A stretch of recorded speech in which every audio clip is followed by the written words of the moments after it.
Hey ocean travelers around the world, this is Davy Jones' Locker, from sailor's curse to real deep-sea tombs.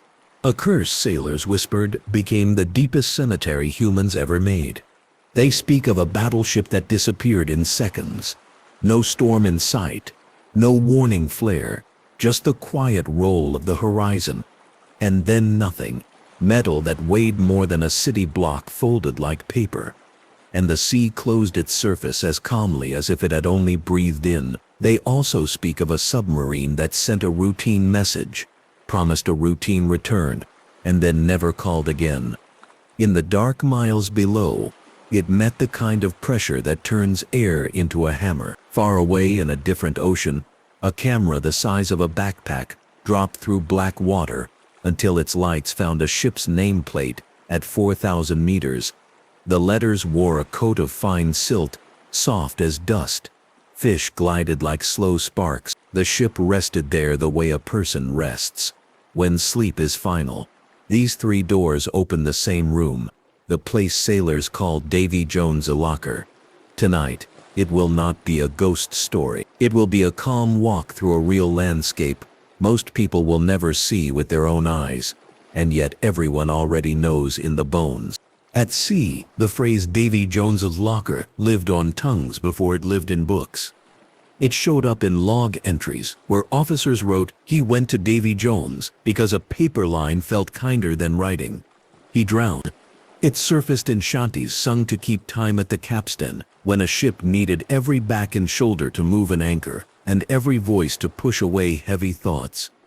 It slipped through jokes on deck when waves got tall, and it returned in a whisper when a storm passed and a friend did not. The origin stories are many and none are certain. Some old tellings tie it to Saint David of Wales, others to Jonah of the Bible, thrown to the deep and delivered back. Some say it grew from a mash of slang, Jones as a common man's name, and a devil who lived under the keel. The duppy or devil sailors half believed in long nights. The truth is simpler. Crews needed a name that could hold fear without breaking. The locker was the ocean's basement, where lost things stay put. A locker keeps what goes inside. The sea, as they say, keeps what it takes.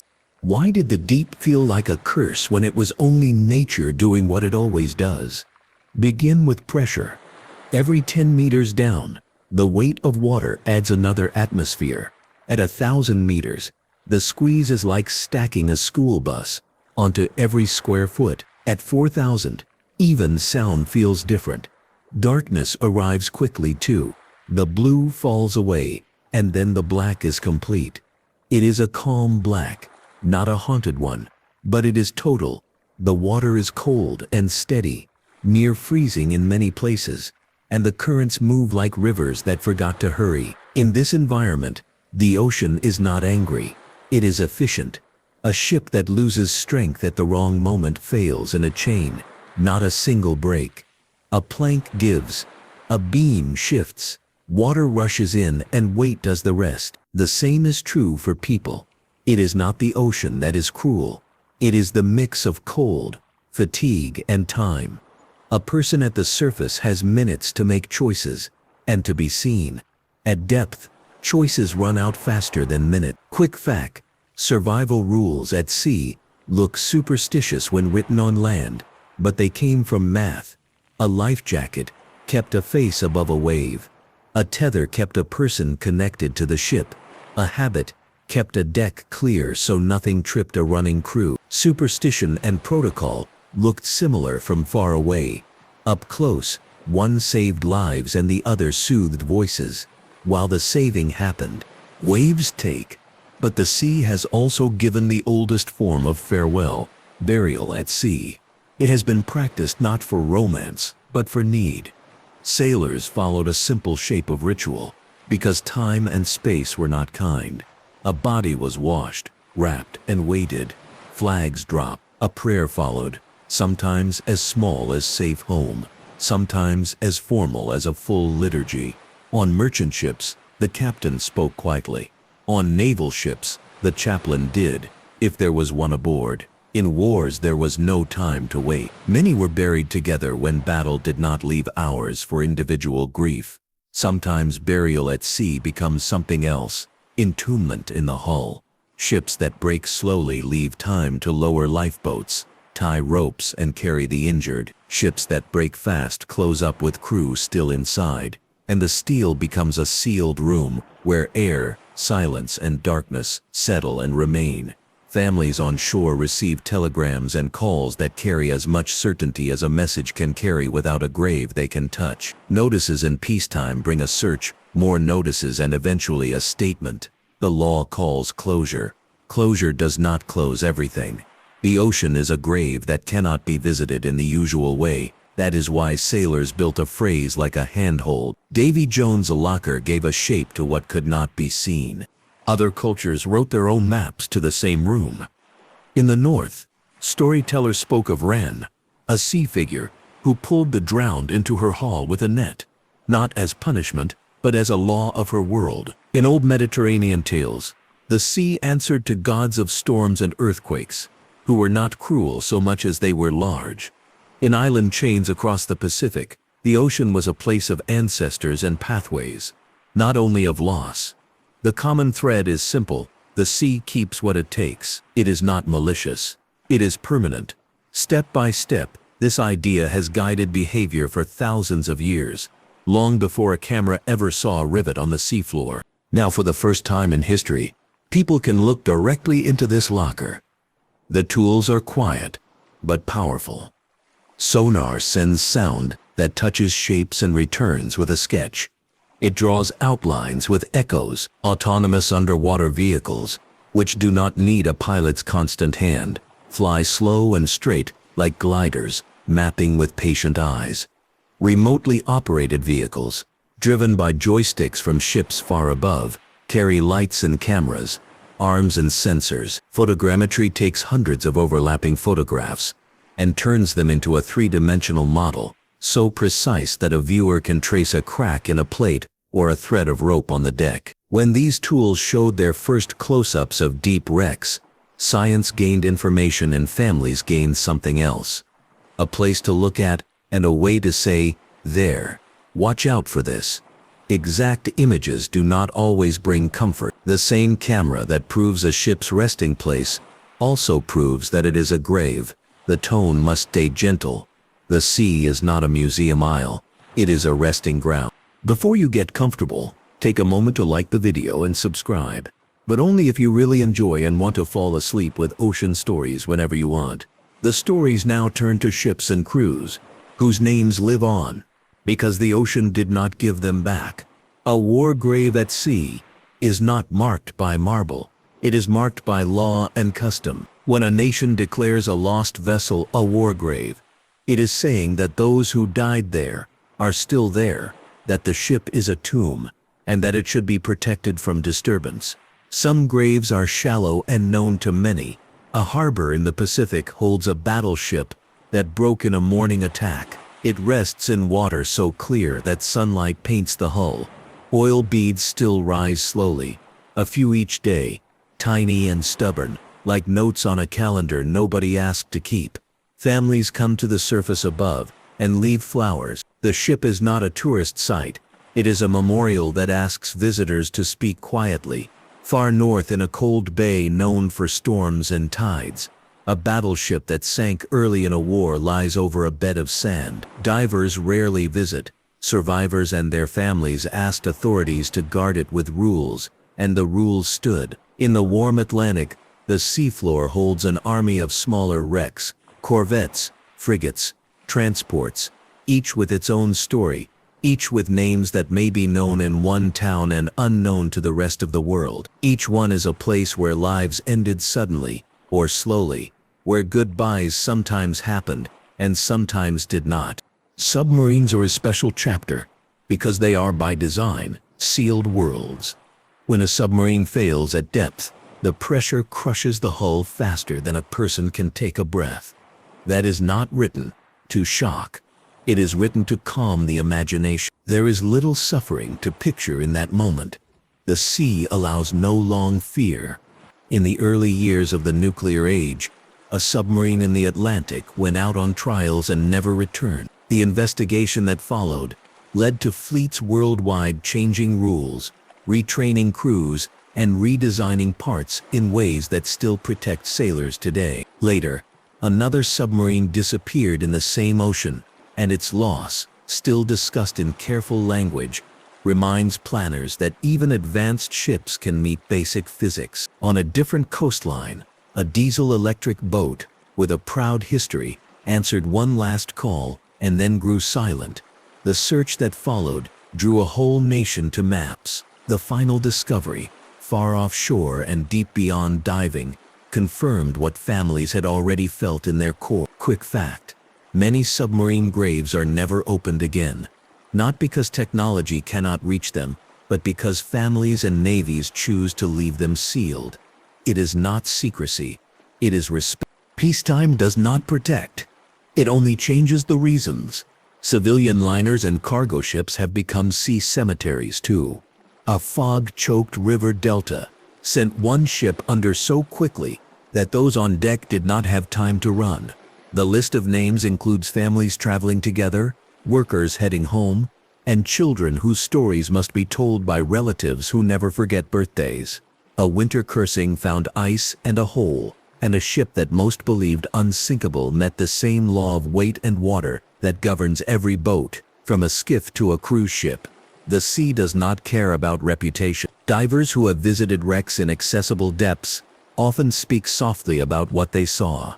A cup half buried in silt, a pair of shoes side by side, a bell recovered in a legal memorial expedition and rung once in the air as a salute. An ROV operator once said, "The stillness is what stays with a person." The phrase rust flowers appears in science papers to describe the way bacteria eat iron and build structures that look like coral. They are called rusticles. They are not pretty in the way a flower is pretty, but they are alive and they tell time better than many clocks, because their growth rates say how quickly a ship is turning back into dust. Watch out for this.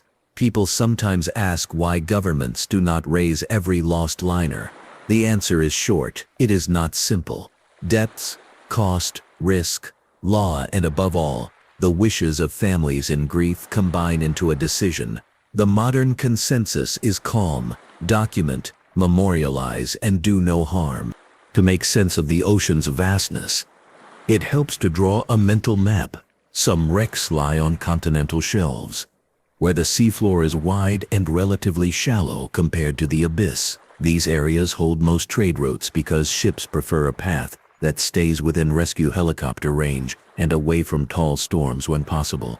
Shelves are where fishing boats work, where pipelines run, and where storms can suddenly turn a normal trip into a hard fight. Other wrecks rest on the abyssal plain, thousands of meters down, where the bottom is flat, the currents are slow, and silt settles like snow in a room with no wind. The deepest lie in trenches, hadil zones, where the seafloor folds into long valleys. Few ships sink there because ships do not sail there as often, but when one does, it is likely gone past anything but an ROV's clear eye. War theaters write their own clusters.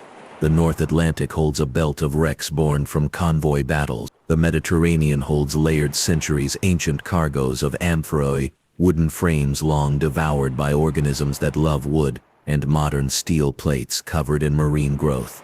The Pacific, the largest ocean, holds everything from tiny gunboats to giants. Step by step, the map fills and reveals a pattern. Where people go, stories gather. Where stories gather, the ocean has a way of keeping them. Nature is the builder of this map. Rogue waves sound like myth until they meet a ship. They form when waves traveling at different speeds add their crests together for a short time in a limited space.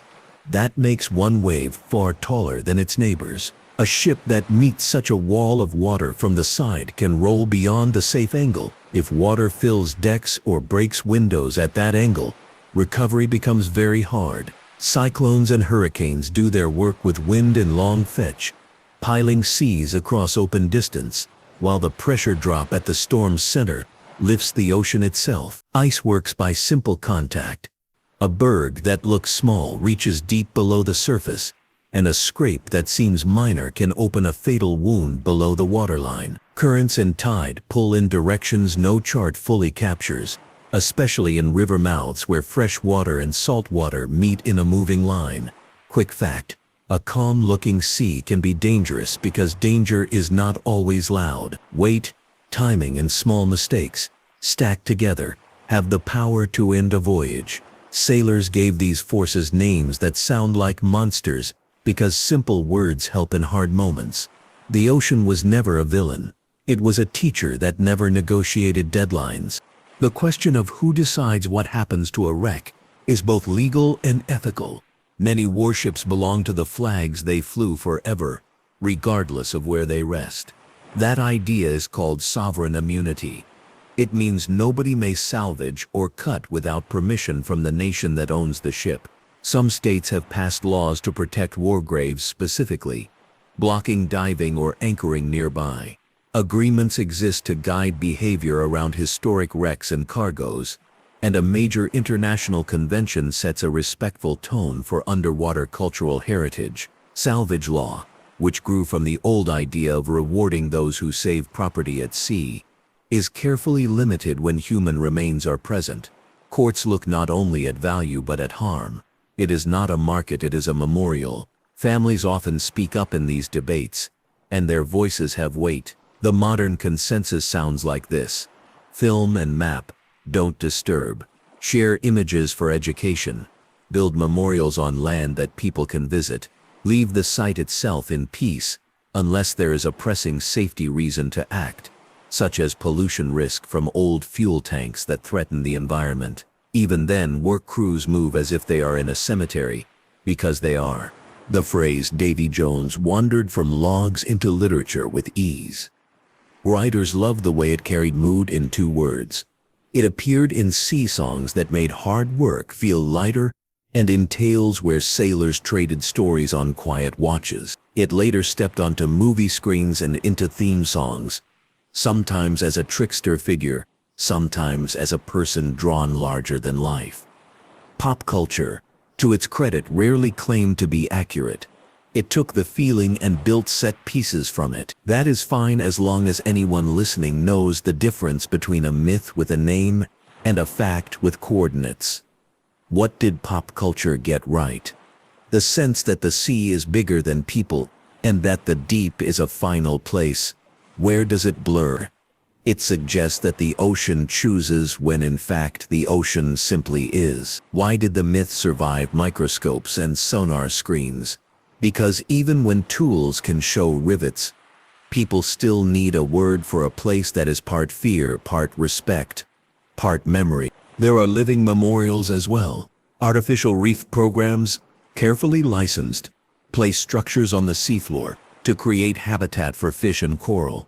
Some allow families to mix a loved one's ashes into reef blocks. These are not shipwreck graves, but they are ocean graves in a new sense, chosen and designed.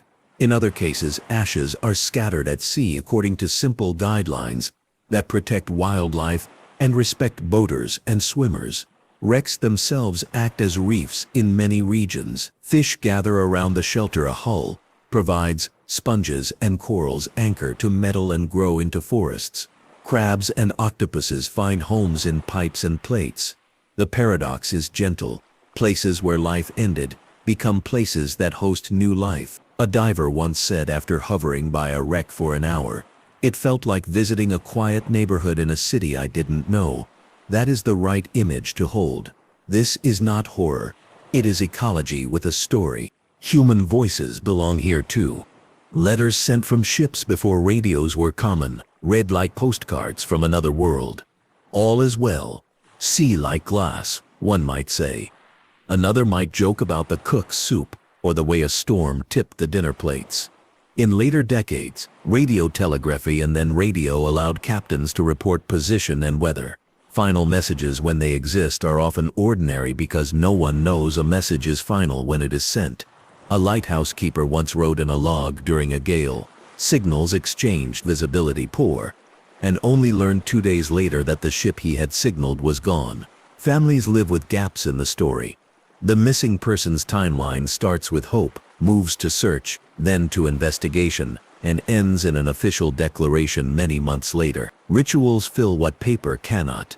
Families gather on piers to cast flowers on water. Names are carved in stones near harbors. Anniversaries are kept in kitchens and in quiet. A parent may say, "He loved the smell of salt on his jacket," and that becomes the memorial that matters. Calm narration matters too. Telling a story carefully does not erase pain. It offers a way to carry it. Time and bacteria work on ships in ways that are steady and, in their own way, beautiful. Corrosion is chemistry that eats iron when oxygen and water meet metal. It starts at scratches and edges and moves across surfaces like frost maps. A window, microbes turn iron into different compounds that flake and fracture. In cold, deep water, this process is slow. In warm, shallow water, especially where currents brush fresh oxygen across steel, it speeds up.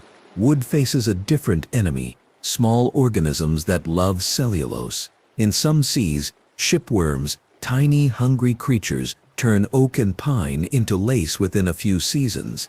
In others, cold temperatures slow them down so much that hulls from centuries ago keep their shape, even if their iron nails have bloomed with rust. A ship's collapse timeline depends on depth, temperature, current, and material. Some wrecks will be gone within our lifetimes, turned into a scatter of plates and machinery. Others will keep their outline a little longer, enough for future cameras to keep building models that teach and remember. Quick fact: the most precise 3D models of wrecks today can measure changes over years, providing a quiet, respectful way to watch nature do its work without touching a thing. What comes next for the locker? The deep sea is seeing more traffic of a new kind. Cables cross oceans to carry messages that used to fly through air. They lie on the bottom and link continents. Engineers pick routes that avoid steep slopes and logged wrecks. But the map is crowded. Proposals for deep-sea mining add another conversation. The minerals sought lie in fields where strange creatures live, and those places sometimes share regions with historic sites.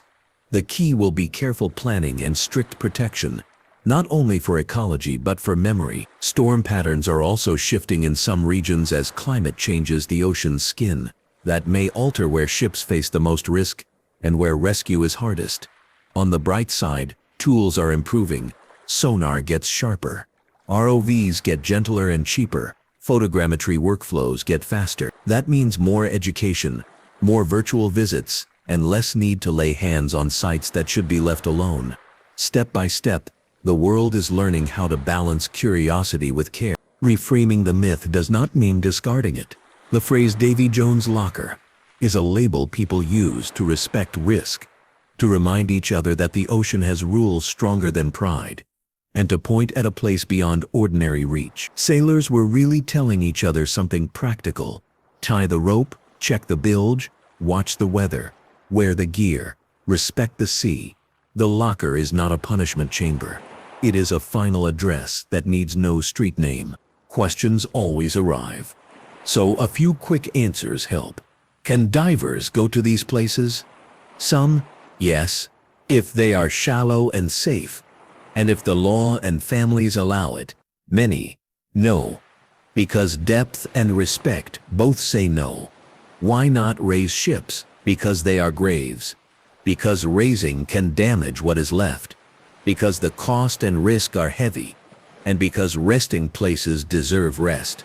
Do wrecks move? Some shift with storms or slides. Others sink into silt and become part of the bottom. Who owns artifacts? Ownership varies. Warships usually remain the property of their country. Other wrecks may fall under different rules. But ethics guide decisions more than price tags do. Why publish coordinates or keep them secret? Publishing educates but can invite collectors who do not ask. Keeping them quiet protects sites but limits public knowledge. The balanced path many follow is to share images and stories, not GPS points. A few small postcards from the deep paint details that long explanations miss. In one wreck, a watch sits with its hands forever, at a time most likely close to the moment power failed. It probably stopped, not because of drama, but because salt found its way into tiny gears. In another, a china teacup rests in a shallow bowl of silt, lip clean as if waiting for tea that will never pour. Cameras have glided past a helm that remains turned a few degrees off straight, not because a ghost is steering, but because a helmsman once made a choice in weather that froze into metal when waters surged in. A nameplate lies face up where an ROV found it once and never again, because the next season, a blanket of silt covered it like snow covers a stone. A bell that a legal, respectful team brought up for a ceremony rang one clear note on land, then returned to the sea to rest with the ship. None of these are spooky, they are human. To anchor all of this, return to where the story began. A battleship that vanished, a submarine that did not call again, and a nameplate seen at 4,000 meters. Together they show the line from myth to map. The sailor's phrase was not empty. It was a way to stay calm in a hard trade. Now tools and laws and shared memory give the locker edges that can be traced. The ocean keeps what it takes. People can choose what to do with that knowledge.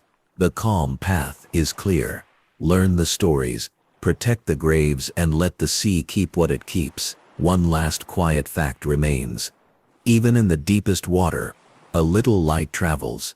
Not enough to see with eyes, but enough for those who remember to know that remembrance is not wasted. It reaches. The next turn of the story sits with a small patrol craft that went out on a simple job and did not return.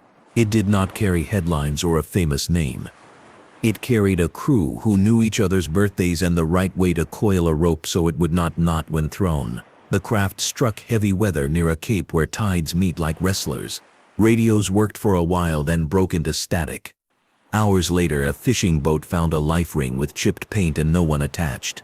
Years afterward, a survey team built a map of the bay and drew a clean oval on the screen. A hull on its side, half buried, the propeller just visible. The families asked one question that repeats across decades. Is that them? The answer was yes. No more, no less. The water did the same job it always does, which is to hold what falls into it. And the map gave the living a place to point when talking became heavy. A different case lives out in open ocean. A transport ship in wartime took a torpedo under a dark sky. The ship listed. Lifeboats became the whole world for those who could reach them. People in the water called each other's names and heard only wind. In the morning, a few boats were found. Night after that, the families found sleep by walking in circles, as if moving in a kitchen could move a ship on a sea. Decades passed. A research team looking for a reef fish used sonar that noticed a long shadow and a clean line where no such line should be. The pattern matched a ship's hull and a broken bow. The depth was beyond diving. An ROV visited. The footage showed a deck with scattered cargo, a staircase that ended in silt, and a flag mount empty of flag. A historian narrated for the families in a room on land and said, "This is their resting place." A spouse touched the screen and said a single word, the name of the person who had been missing for so long. That was enough. The sea did not change. The living did. Let's go step by step into submarines. The tightest rooms that ever sailed. On a trial run in fair weather, a new submarine once dived and did not level off again. The official report that followed was long and careful. Its outcome was practical. Redesigns in valves, retraining on checks, rules about weather, updates to emergency balloons that drag a cable to the surface so a ship above can find the boat below. Every line in the report turned into a habit. Every habit turned into a reflex. A sailor who knots a lanyard on a valve today carries a legacy of lessons learned at high cost. A later submarine took the ocean route home and grew silent near a latitude few passengers ever see. The search covered a wide field, as wide as a whole country. The discovery came many years later, when deep cameras could work miles down without breaking. The images were grainy at first, then sharp. A bow section here, a stern there, debris between. That map answered the technical question and left the human question untouched. A parent said, He loved cinnamon rolls on Sunday. That sentence has more weight than any coordinate. Implosion physics can be explained gently. A submarine hull is a balancing act between outside pressure and inner structure. If a small part fails at great depth, the failure races across the hull in a heartbeat. The air inside turns to shock. The metal cannot flex enough to keep shape. In that moment, time for those aboard does not stretch. It collapses. This is said not to dramatize, but to comfort. Stories often try to fill silence with imagined scenes. The ocean does not leave room for those scenes when a loss happens at depth. The calm truth is kinder. Civilian ships carry different kinds of stories. In a wide estuary, where brown river water meets blue sea, a ferry left a dock and never reached the next. It was a weekday, a workday. Passengers carried briefcases, lunchboxes, and the tired faces of people with jobs that start early. A sudden turn and a poor ballast left the ship vulnerable. A wave from a passing vessel arrived at the wrong angle. The deck tipped near a pier and then tipped more. A handful made it to ladders. Many did not. The investigation changed rules on notice boards and in wheelhouses for years afterward. An ROV visit years later showed benches and windows and the kind of everyday objects that make a viewer exhale. A small backpack floated into frame, settled, and stayed still. A diver who watched the footage later said, "It looked like waiting, but there is no waiting there. There is only resting." That observation captured the tone this subject requires. Another liner from an earlier century hit ice and sank in the kind of cold that blows fire lanterns into icicles. Everyone knows part of that story, so the focus here is not the movie, not the legends, but the physics and the aftermath. Hull plates built for an age when steel was made a little differently met sharp ice at speed. Compartments that were supposed to keep the ship afloat kept it afloat for a time, then allowed water to spread when it reached their tops. Boats were launched with some seats empty because training had not kept up with the idea that people would not believe a giant ship could die. Quick fact, what changed afterward matters most. Lifeboat capacity minimums were raised. Radio watches stayed live all night. Ice patrols looked harder at shipping lanes. The ocean did not change. People did. There are places where wrecks stack like quiet books on a shelf. A channel from open ocean into a busy port sees fog in autumn and storms in spring. 2 world wars left mines here and there, and a post-war boom filled the lanes with cargo. Ships hit sandbars, collided in low visibility, caught fire, or simply wore out where currents pulled at rivets. The bottom now holds a museum that no one should walk through, unless trained and cleared. Fishing lines snag on the edges of history. Davers refer to edgy's eyes as junkyards, but that word can mislead. These are graveyards, yes, but also archives. A ceramic jar sits on a rim. A bicycle lies upside down on a hatch, as if waiting for a child who grew old on land and never learned where the bicycle went. Photogrammetry teams stitch passes together, and in quiet rooms on shore, turn them into models anyone can rotate. A teacher can point to a valve hand wheel and say, "This mattered," and a student with no salt on their boots can understand. Watch out for this detail about mapping. The public sometimes asks why exact coordinates are not shared for every site. The reason is straightforward. Some people, a small number, cut into wrecks for souvenirs or metal. Most mean no harm and enjoy history.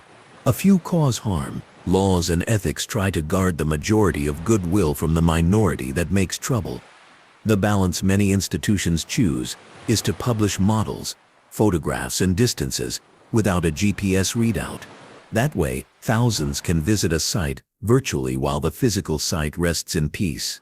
Consider the quiet power of small artifacts. A spoon on a deck is not a poem. It is a spoon, but it carries the weight of hands that once ate, laughed, and worked. A shoe invites the mind to draw a person. The mind should resist drawing a face. The right approach is to say someone wore this and leave it there. Museums that hold legally recovered items from accessible wrecks often present them with plain labels. Ship name, date, depth, object name. The plain label is the respectful choice. It leaves room for viewers to bring their own family stories to the glass. Law and custom meet in places few people think about: dockyards, insurers' offices, and naval memorial committees. When a government marks a site as a war grave, flags on many kinds of ships respond. Captains tell crews to keep distance. Anchors are dropped elsewhere. Tour boats turn off commentary microphones as they pass and let the engine hum fill the minute. On land, memorial walls add names while craftspersons carve letters with sandblasters and templates that look like stencils. A relative might trace a letter with one finger. That gesture has been repeated more times than anyone can count, on stone and bronze and wood. It does not grow old. On some anniversaries, ships sound horns at a set time. The tone travels across water, which carries sound far. People on shore hear it and stop talking without knowing exactly why they stopped. That shared silence is a kind of law too. There is a chapter about salvage that asks for care. Salvage once meant reward for bringing value back from risk. Today, salvage near graves is a different conversation. Engineers are sometimes called to remove dangerous oil from old tanks that threaten to leak and harm wildlife. They drill gently, using tools that do not vibrate much, and warm the thick oil to coax it out. They move slowly, like visitors who take off hats in a chapel. In rare cases, raising a part of a wreck helps answer safety questions or teaches lessons that protect the living. When that happens, the work is done under permits, with families informed, with ceremonies before and after. The modern default, though, is to leave wrecks whole. The absence of rescue is not neglect. It is a decision to let the grave stay a grave. A quick fact about the chemistry working quietly on steel. Oxygen is a partner that never runs out at shallow depths, which is why exposed steel turns orange and flakes at greater depths. Less oxygen means slower rusting, but not no rusting. Microbes, especially sulfate-reducing bacteria, can do their work without oxygen and produce compounds that chew at iron differently. The result can look like lace on a beam, with edges strangely delicate. On wooden wrecks in cold water, the enemy is a slow eater called a gribble or a shipworm, depending on place and species. In tropical shallows, these eaters work fast. In polar or deep water, they work like old clocks, steady and slow. Some hulls from centuries past still mirror the shape of their launch day, their wood protected by cold and mud. In other places, nothing wooden remains but the outline marked by iron fasteners that refuse to leave. The living ocean does not pause for memory. Fish use wrecks as if they were reefs made by time. Schools circle and scatter, then return. Octopuses decorate doorways with shells of meals. A sea turtle sometimes rests on a smooth plate as if it were a sun-warmed rock. Corals, where the water is right, grow on edges and adjust to metal as easily as they adjust to stone. There is a debate in coastal planning about whether to sink old ships on purpose to make reefs. The programs that do it well clean hulls, strip pollutants, and place the structure in legal sites, then publish research on fish communities that follow. The programs that do it poorly cut corners or ignore local biology. The ocean rewards the careful more than the careless, just as any craft does. Listen to a few voices before moving forward. A chief engineer who once survived a shipboard fire said in an interview, he checked the door with the back of his hand. Cool. He opened. That's how it's supposed to be done. The point was technique, not theater. A widow speaking at a memorial said, he told me the sea would keep him if it had to. I told him to be late for once. The crowd smiled and breathed the kind of breath that comes after a small laugh at a solemn event. A search and rescue pilot, asked what people should know, said, call early, wear your gear, keep a light, Not dramatic, just true. A historian speaking to students pointed out that old sailor slang preserved rules long before checklists were common. "One hand for the ship, one for yourself," she said, then explained that the line taught a crew to hold on with one hand while working with the other. The rhythm is old because the wisdom is solid. Cables are written into this story, thin as pencils and long as continents. They carry messages that used to bounce off satellites.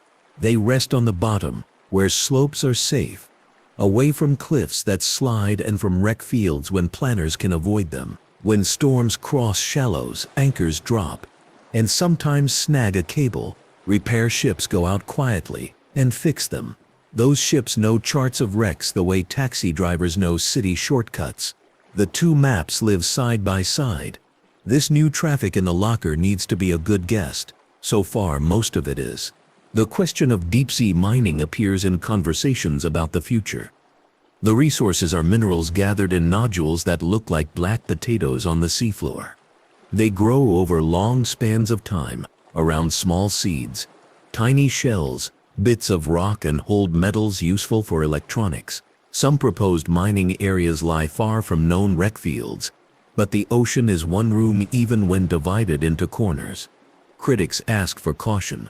Proponents ask for rules. Regulators study. The place where memory and industry meet must be chosen with the slow care of a person threading a needle in dim light. The best outcome protects creatures that live where pressure is high and light is none, while guarding the graves that tell human history in hard metal and soft silt. A careful listener might ask, are there ever exceptions to leave it be? Yes, a few. In some wrecks, fuel or munitions threaten coastlines or fisheries. Teams trained to handle such dangers go down and defuse their targets. They work with robots when possible, with divers only when necessary. They use the minimum force needed because the site is not a quarry. They finish, they calibrate the memorial plaque if there is one, and they leave. The locker is not only oceans. Large lakes hold their own chapters. Fresh water treats wood kindly in many regions, leaving hulls crisp below the surface. Cold and depth make time slow. Divers speak of seeing paint on letters laid down by hands that then went home and ate stew long ago. Steamships that once ferried people to summer towns turned into sites that teach young divers buoyancy and respect. Lakes also hold workboats, ferries, and small craft, whose names exist only in local memories and narrow columns of old newspapers. A Great Lakes storm is a match for any ocean gale. Wind races along open water and stacks waves into lines that feel like walls. A captain once wrote, "The lake is as hard as any sea," and that sentence stands. A museum audio guide. Quality suits this. A visitor can imagine walking along a calm corridor lined with glass cases. Inside, there are ship's wheels, china, maps with graceful lines, and bent pieces of steel that suddenly make other pieces make sense. Each case has a small note: where, when, who, what. But the main exhibit is not in a case. It is under waves. The guide invites patience. It invites a slower look at technologies that let the living bear witness without trespassing. It points out that bearing witness is a duty, not a hobby. People are at their best when they remember well. Return to the beginning idea that myth and proof can sit in the same chair without fighting. The phrase Davy Jones' locker gives a handle to a room most people cannot visit, and modern tools add light to that room without breaking it open. Parents explain to children that the sea is powerful and not mean. Children nod and repeat the rules without fully understanding, the way children repeat all rules at first. Later, some of those children grow into sailors, scientists, or storytellers. They take the phrase and keep it. They add what they have learned: tie the knot, check the tank, read the chart, respect the flag on the plotter that marks a grave. Knowledge, in this subject, is not a set of answers. It is a set of behaviors shaped by memory. There are quiet stories that deserve a few more breaths. In a southern archipelago, a mail ship ran along a route that touched small islands, like stitches. One season, a late storm pulled hard and the ship missed a gap between rocks by less than a ship's length. The bow hit and stayed. The stern broke and turned. Locals in small boats rowed out in rain so heavy the world shrank to 20 meters. They pulled who they could. On the beach afterward, someone wrote the names of those saved in wet sand and counted them twice. Today, an ROV visits once a year and lays a small wreath of biodegradable material on the deck. The camera watches it drift and settle. That gesture is not law. It is kindness. In a far north sound, a trawler capsized when catch lines tangled and the clock of waves did not match the clock of the deck. The crew trained and drilled. The cold water still won.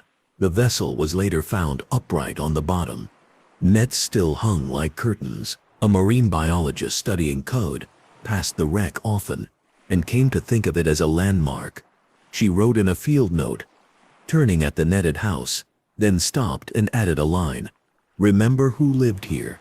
The note is not a poem. It is a good sentence that keeps two truths in one line. Sometimes a ship's life ends with a deliberate choice that becomes a community event. A navy retires a ship and places it gently on the bottom in a clean, prepared site to build a reef and to create a destination for training. The ceremony on deck before sinking carries photographs, a bell, and sailors who served aboard. Speeches are short.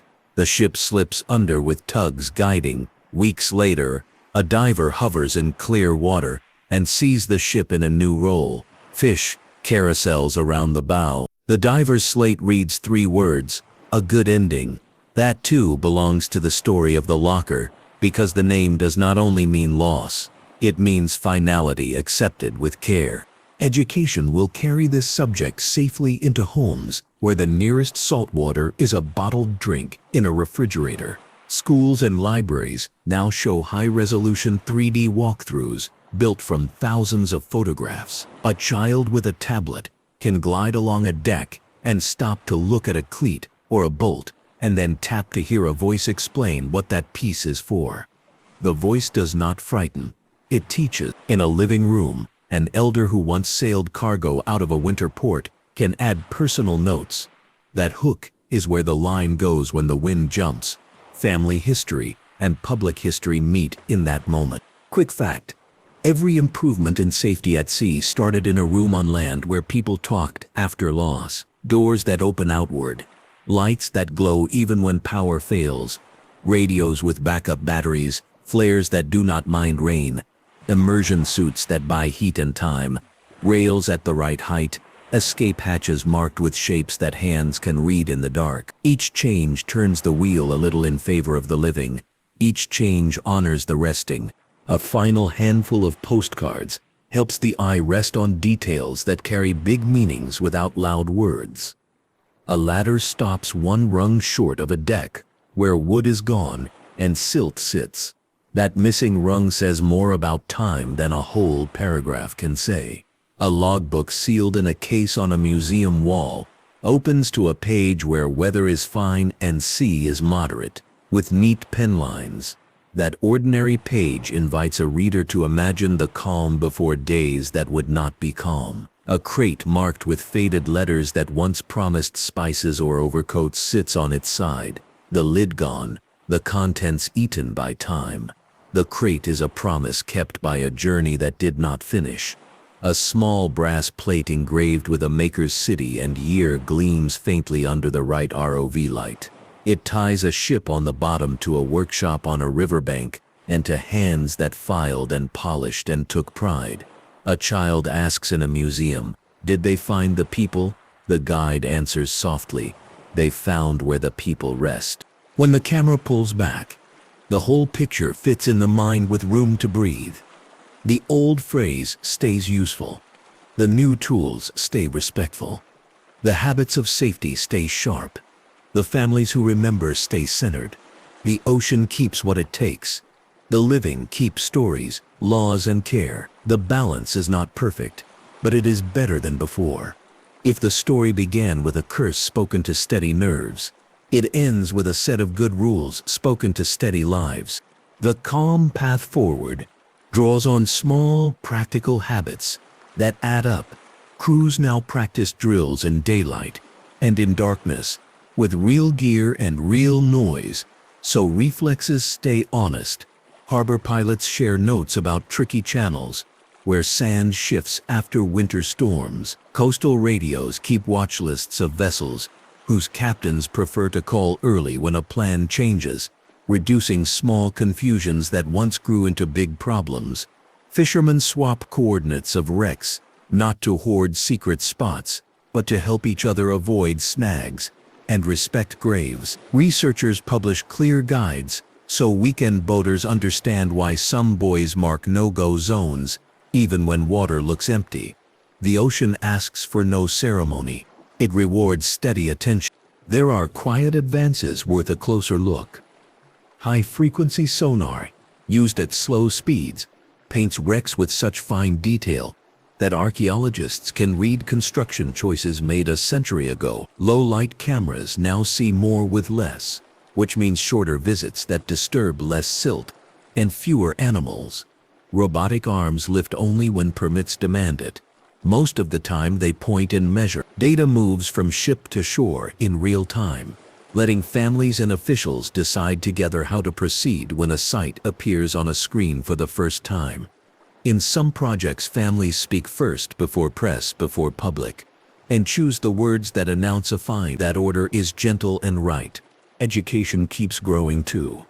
Maritime museums invite veterans, deckhands, and ferry operators to tell simple truths in evening talks that sound like living room conversations. Classrooms host video calls with ROV pilots who describe how a typical dive feels like: long, careful, sometimes a little boring, with one or two moments that change how a person understands history. Boring is good, they say with a smile. Boring means safe and respectful. Teachers wrap units around those calls and add reading from ship logs, weather charts, and family letters. Students learn to read the sea as a place and as a story, not as a stage for drama. There is a strand of this subject tied to language. The sea shaped English and many other tongues. Phrases like "learn the ropes," "by and large," and "above board" began where canvas and rope met wind. Even loose cannon came from decks, where heavy guns could break free if not lashed. Davy Jones' locker belongs to that family of words that carry craft. When someone says it now, they may imagine a cartoon figure or a dramatic scene, but beneath the image sits the old utility, a way to refer to what lies beyond return without re-wounding the listener. Language can be a cushion. It can also be a compass, pointing the mind back to respect when modern speed tries to rush past it. The present holds room for new memorial forms that keep hands off the sea. Digital walls of names allow families to add photographs, recipes, jokes, and small memories that would never fit on stone. A son might upload a picture of a father in a deck jacket, grinning with a dented coffee mug. A neighbor might write, "He always helped jump a car battery without making a person feel dumb." These details work like good ballast. They keep the person steady in memory, not only as lost at sea, but as fully themselves. On shorelines, quiet gardens facing water give those who cannot travel a place to sit and breathe. Benches carry plaques with simple lines such as "beloved brother," "steady hand," which say much with little. Science returns for another round, this time to connect the dots between ecology and remembrance. Wrecks in midwater depths often host communities that differ from nearby reefs. Metal holds heat a bit differently, channels currents, and shapes shade. Some species choose those microclimates. Cameras that count fish along transects, straight lines mapped across a site, show patterns that help managers decide when to keep fishermen away, when to allow careful catch and release, and when to let nature be without extra rules. Biologists who speak at memorial boards use clear words. A site can be both a grave and a nursery. Those truths do not cancel each other. They share the same coordinates. Take a slow walk through a few more case studies that underline how varied the locker really is. In a southern hemisphere strait, a wooden bark from the age of sail lies on her starboard side, ribs open to soft sediment. No names survive for most of the crew. Only a short newspaper notice about loss with all hands. Yet the site remains a focal point for local history groups who place a wreath from a small boat each year, rain or shine. In a tropical archipelago, a Second World War wreck sits near coral heads in water clear as glass. Divers visit with strict rules: no penetration, no removal, no touching. They hover back like guests in a quiet home. Guides brief each diver on the human story before anyone enters the water. The dives end with a minute of stillness, bubbles ticking toward light. In a northern fjord, a cargo steamship rests upright, as if tied to a perfect dock. Her deck is a street now, with anemones like street lamps. Visibility runs long and blue. Technical divers sometimes practice hover skills here without crossing any threshold or entering any room. They leave only a string of bubbles and a small promise to return with the same care. The legal frame around such places continues to mature.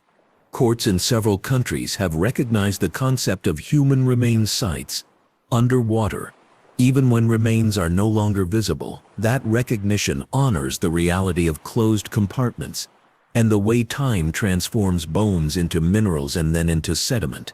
It is not the visibility that matters, but the known presence. Maritime authorities coordinate with cultural heritage agencies so that charts and permit systems tell one story, not two. Clear rules help good actors do right and give enforcement tools to stop the few who ignore rules. Insurance companies, often invisible in public narratives, use policy terms to nudge operators towards safer choices and respectful practices. Incentives work quietly and well. Culture keeps reflecting this topic in new ways. Novelists write characters who treat the sea with the same tone found here. Not fear, not bravado, but practical awe. Filmmakers borrow real research footage and pair it with interviews, letting witnesses carry scenes. Documentaries avoid spooky soundtracks and long echo effects. They choose the hum of machine rooms and the simple creak of a ship in swell. If they use sound at all, songs return to shanty rhythms, not to romanticize danger but to celebrate teamwork. A chorus of voices sharing a beat is what kept anchors moving and sails trimmed. That spirit fits this era too. There is also the household level. Families who live far from coasts still teach water respect at lakes and rivers. They practice life jacket habits with children so that the habit becomes a reflex, not an argument. They check weather twice before launching small boats and learn to read the sky. They keep lights and whistles in places that hands find in the dark. These are small gestures that honor big stories. They tie the careful present to a careful reading of the past. Return again to submarines to touch on one more layer: the way crews memorialize their own. Submariners keep rolls of names called eternal patrol lists.